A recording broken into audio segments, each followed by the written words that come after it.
2 Samuel അധ്യായം 5. ദാവീദ് Israel മുഴുവൻ്റെയും രാജാവ്.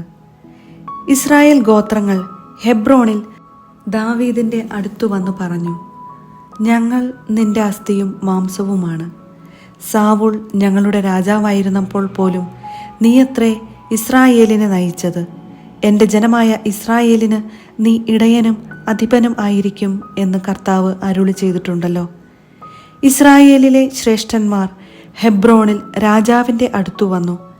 ദാവീദ് രാജാവ് അവിടെ വച്ചു കർത്താവിൻ്റെ സന്നിധിയിൽ അവരുമായി ഉടമ്പടി ചെയ്തു. ഇസ്രായേലിൻ്റെ രാജാവായി ദാവീദിനെ അവർ അഭിഷേകം ചെയ്തു. ഭരണമേൽക്കുമ്പോൾ ദാവീദിന് 30 വയസ്സായിരുന്നു. അവൻ 40 വർഷം ഭരിച്ചു. ഹെബ്രോണിൽ യൂദായെ 7 വർഷവും 6 മാസവും അവൻ ഭരിച്ചു. ജെറുസലേമിൽ ഇസ്രായേലിനെയും യൂദായെയും 33 വർഷവും. രാജാവും സൈന്യവും ജെറുസലേമിലേക്ക് ജബൂസ്യർക്കെതിരെ പുറപ്പെട്ടു. ദാവീദിന് ഇവിടെ കടക്കാൻ കഴിയുകയില്ല എന്ന് വിചാരിച്ച് അവർ അവനോട് പറഞ്ഞു, നിനക്കിവിടെ കടക്കാനാവില്ല. നിന്നെ തടയാൻ കുരുടനും മുടന്തനും മതി. ദാവീദ് സിയോൻ കോട്ട പിടിച്ചടക്കുക തന്നെ ചെയ്തു. ദാവീദിന്റെ നഗരം എന്ന് അത് അറിയപ്പെടുന്നു. അന്ന് ദാവീദ് പറഞ്ഞു, ജബൂസ്യരെ കൊല്ലാൻ ആഗ്രഹിക്കുന്നവർ നീർപ്പാത്തിയിൽ കൂടെ കടന്നു ചെല്ലട്ടെ. ദാവീദ് വെറുക്കുന്ന മുടന്തരെയും കുരുടരെയും ആക്രമിക്കട്ടെ. അങ്ങനെ കുരുടരും മുടന്തരും ആലയത്തിൽ പ്രവേശിക്കരുത് എന്ന ചൊല്ലുണ്ടായി. ദാവീദ് കോട്ടയിൽ താമസമാക്കി. അതിന് ദാവീദിന്റെ നഗരം എന്നു പേരിട്ടു. ദാവീദ് നഗരത്തെ മില്ലോ മുതൽ ഉള്ളിലേക്ക് ചുറ്റും പടുത്തുയർത്തി. ദാവീദ് മേൽക്കുമേൽ പ്രാബല്യം നേടി. സൈന്യങ്ങളുടെ ദൈവമായ കർത്താവ് അവനോട് കൂടെ ഉണ്ടായിരുന്നു. ടയർ രാജാവായ ഹീരാം ദാവീദിന്റെ അടുക്കലേക്ക് ദൂതന്മാരെ അയച്ചു. മരപ്പണിക്കാരെയും കൽപ്പണിക്കാരെയും അവരോടൊപ്പം ദേവദാരുവും അവൻ അയച്ചു. അവർ ദാവീദിന് കൊട്ടാരം പണിതുകൊടുത്തു. കർത്താവ് ഇസ്രായേലിന്റെ രാജത്വം തന്നിൽ സ്ഥിരപ്പെടുത്തിയെന്നും അവിടുത്തെ ജനമായ ഇസ്രായേലിനു വേണ്ടി തൻ്റെ രാജത്വം അവിടുന്ന് ഉന്നതമാക്കിയെന്നും ദാവീദ് ഗ്രഹിച്ചു. ഹെബ്രോണിൽ നിന്നു വന്നതിനു ശേഷം ദാവീദ് ജെറുസലേമിൽ നിന്ന് കൂടുതൽ ഉപനാരികളെയും ഭാര്യമാരെയും സ്വീകരിച്ചു. അവന് കൂടുതൽ പുത്രീപുത്രന്മാർ ജനിക്കുകയും ചെയ്തു. ജെറുസലേമിൽ വച്ച് അവന് ജനിച്ചവർ ഇവരാണ്: ഷമ്മൂവ, ഷോബാബ്, നാഥാൻ, സോളമൻ, ഇബ്ഹാർ, എലിഷുവ, നെഫെഗ്, ജാഫിയ, എലിഷാമ, എലിയാദ, എലിഫലത്ത്. ഫിലിസ്ത്യരെ തോൽപ്പിക്കുന്നു. ഇസ്രായേലിന്റെ രാജാവായി ദാവീദ് അഭിഷേകം ചെയ്യപ്പെട്ടുവെന്ന് കേട്ടപ്പോൾ ഫിലിസ്ത്യർ അവനെതിരെ പുറപ്പെട്ടു. അത് കേട്ട് ദാവീദ് കോട്ടയ്ക്കുള്ളിൽ അഭയം പ്രാപിച്ചു. ഫിലിസ്ത്യർ റഫായിം താഴ്വരയിൽ പാളയമടിച്ചു.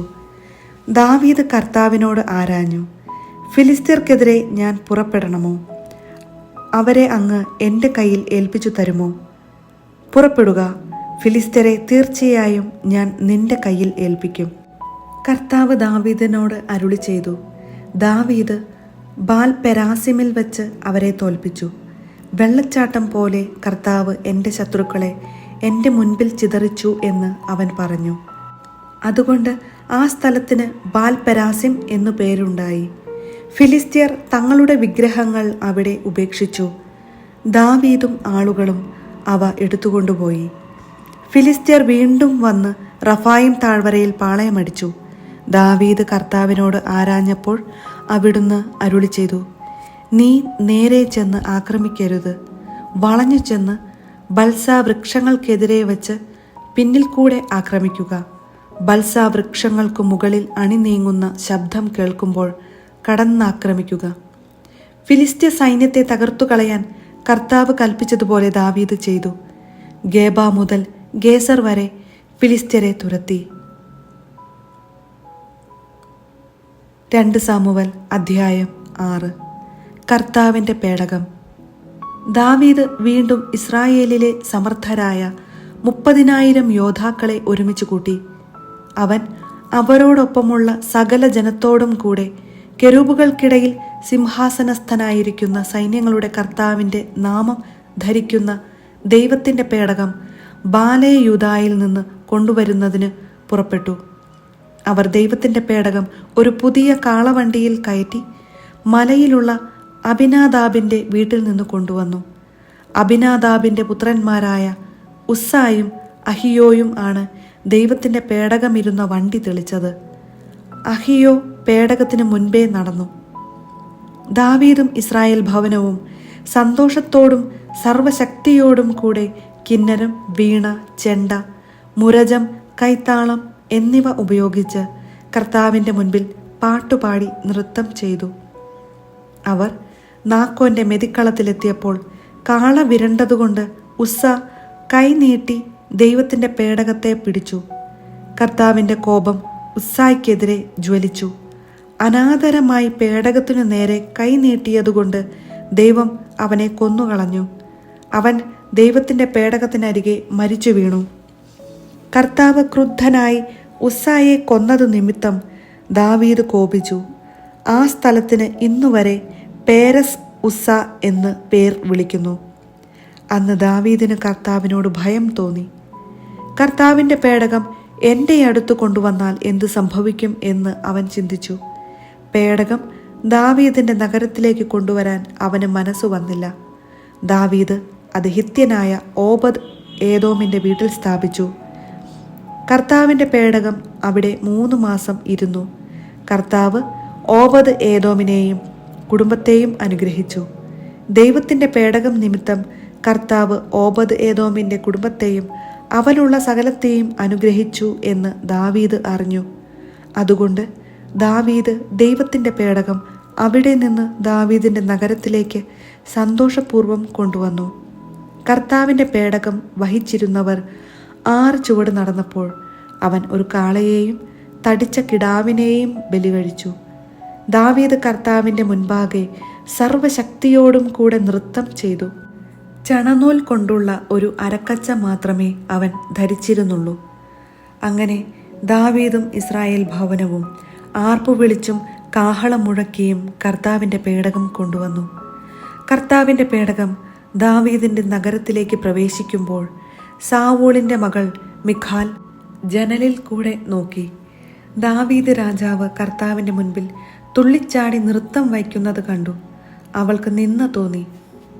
അവർ കർത്താവിൻ്റെ പേടകം കൊണ്ടുവന്ന് ദാവീദ് പ്രത്യേകം നിർമ്മിച്ചിരുന്ന കൂടാരത്തിനുള്ളിൽ അതിൻ്റെ സ്ഥാനത്ത് പ്രതിഷ്ഠിച്ചു. ദാവീദ് കർത്താവിൻ്റെ മുൻപിൽ ദഹനബലികളും സമാധാന ബലികളും അർപ്പിച്ചു. അർപ്പണം കഴിഞ്ഞപ്പോൾ ദാവീദ് സൈന്യങ്ങളുടെ കർത്താവിൻ്റെ നാമത്തിൽ ജനങ്ങളെ അനുഗ്രഹിച്ചു. സ്ത്രീ പുരുഷ ഭേദമന്യേ ഇസ്രായേൽ സമൂഹത്തിന് മുഴുവൻ ആളൊന്നിന് ഒരപ്പവും ഒരു കഷണം മാംസവും ഒരു മുന്തിരി അടയും വീതം വിതരണം ചെയ്തു. പിന്നെ ജനം വീട്ടിലേക്ക് മടങ്ങി. തൻ്റെ കുടുംബത്തെ അനുഗ്രഹിക്കാൻ ദാവീദ് മടങ്ങിച്ചെന്നു. സാവൂളിൻ്റെ മകൾ മിഖാൽ ഇറങ്ങി വന്ന് അവനോട് പറഞ്ഞു, ഇസ്രായേലിൻ്റെ രാജാവ് ഇന്ന് തന്നെ എത്ര പ്രശസ്തനാക്കിയിരിക്കുന്നു. തൻ്റെ ദാസന്മാരുടെ സ്ത്രീകളുടെ മുൻപിൽ ആഭാസനെ പോലെ നിർലജ്ജം അവൻ നഗ്നത പ്രദർശിപ്പിച്ചില്ലേ? ദാവീദ് മിഖാലിനോട് പറഞ്ഞു, നിന്റെ പിതാവിനും കുടുംബത്തിനും മേൽ കർത്താവിൻ്റെ ജനമായ ഇസ്രായേലിനു രാജാവായി നിയമിക്കുന്നതിനു എന്നെ തിരഞ്ഞെടുത്ത കർത്താവിൻ്റെ മുൻപാകെയാണ് ഞാൻ നൃത്തം ചെയ്തത്. കർത്താവിൻ്റെ മുൻപിൽ ഞാൻ ആനന്ദ നൃത്തം ചെയ്യും. അതെ, കർത്താവിൻ്റെ മഹത്വത്തിന് ഞാൻ നിന്റെ മുൻപിൽ ഇതിൽ കൂടുതൽ അധിക്ഷേപാർഹനും നിന്ദ്യനുമാകും. എന്നാൽ നീ പറഞ്ഞ ആ പെൺകുട്ടികൾ ഇതു നിമിത്തം എന്നെ ബഹുമാനിക്കും. സാവൂളിൻ്റെ പുത്രി മിഖാൽ മരണം വരെയും സന്താനരഹിതയായിരുന്നു.